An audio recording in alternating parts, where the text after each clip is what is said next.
Welcome back, folks. My name is LastKnownMeal, and today we're going to be talking about Dying Light 2 news. We're going to be going through what Techland has been saying. We're going to go look at some future updates and patches, which I actually went on SteamDB to check out because those things are locked out. And also we're going to be talking about other things that people have been saying when it comes to Dying Light 2. So let's get into it. First off, Techland has revealed that there was 3 million people who have logged into Dying Light 2 during the first weekend of the game launch. I actually was not expecting 3 million copies to sell that immediately, but it seems that it did happen. Keep in mind, Dying Light 1 has sold in over 18 million copies, and that was a big breakthrough game for Techland itself. But also having 3 million people this early is definitely a good sign, which does tells me that in a few years we might actually see the same numbers for Dying Light 2.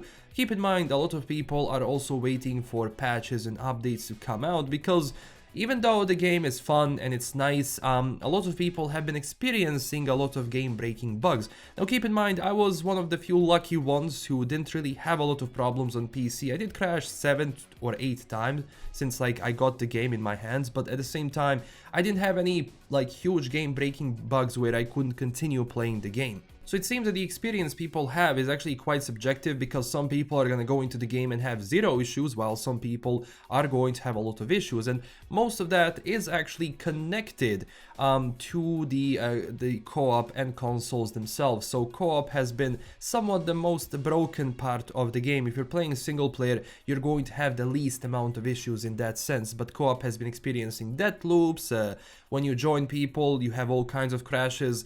Even that, when it comes to my personal experience, I mean, my co-op was alright. It wasn't giving me any huge issues, but at the same time, I wasn't able to play Dying Light 2 co-op during the review process because none of my friends actually had a review key for it, so I actually had to play it later on once the game came out. And honestly, some of the problems that I experienced personally in co-op were, for example, not being able to open any sort of containers or locks or anything. If someone else opened them, it would work, or you would have zombies just standing and they would be alive, but you wouldn't be able to hit them, so they would just kind of stand there all over the place, and there was a few disconnects, but most of that, the experience was alright for me. But of course I did see people having huge issues when it comes to that. Now, if we go also to SteamDB, we're going to see that right now there is 122,000 people playing the game with a 7-day peak of 274,000. Keep in mind, a lot of these things are not updated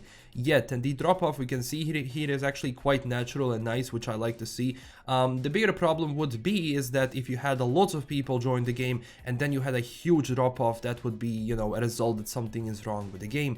But obviously having this is actually quite nice.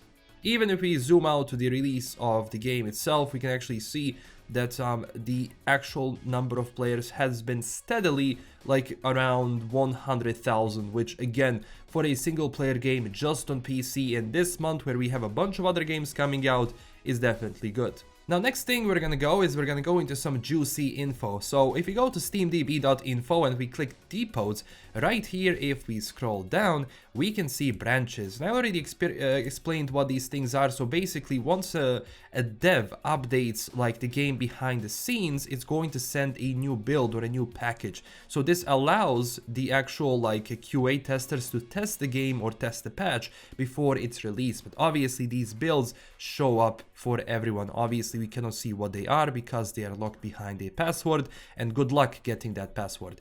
So we can see that there has been a few backup daily dev builds who were updated 11 hours ago, 12 hours ago, 13 hours ago, and 20 hours ago.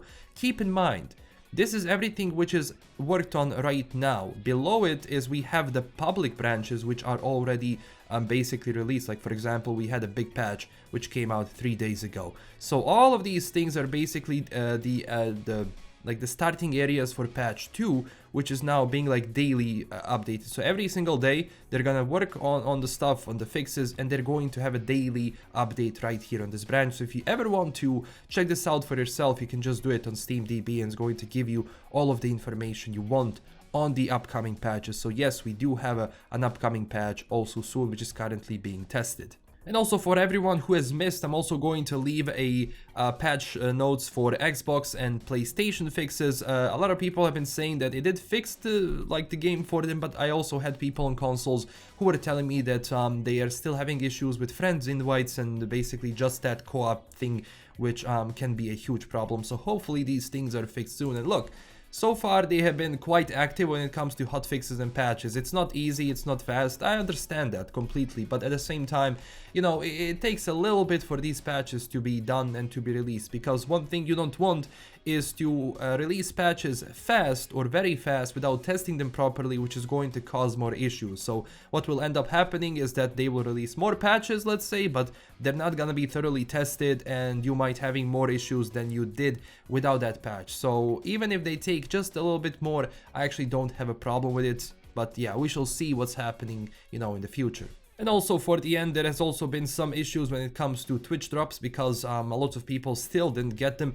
Keep in mind, one thing that I did is actually I unlinked everything and linked it back again and kind of fixed it for me, so hopefully it does for you as well. I'm just talking about the Steam version right here, because I cannot count in for console versions and how those are being done and released. And also, if you're from the US, you can actually order a slice of pizza, I guess, from Slice, and then you're going to get this keychain. So yeah, if you're into that, I don't know, this is just for US. I have no clue what this thing is.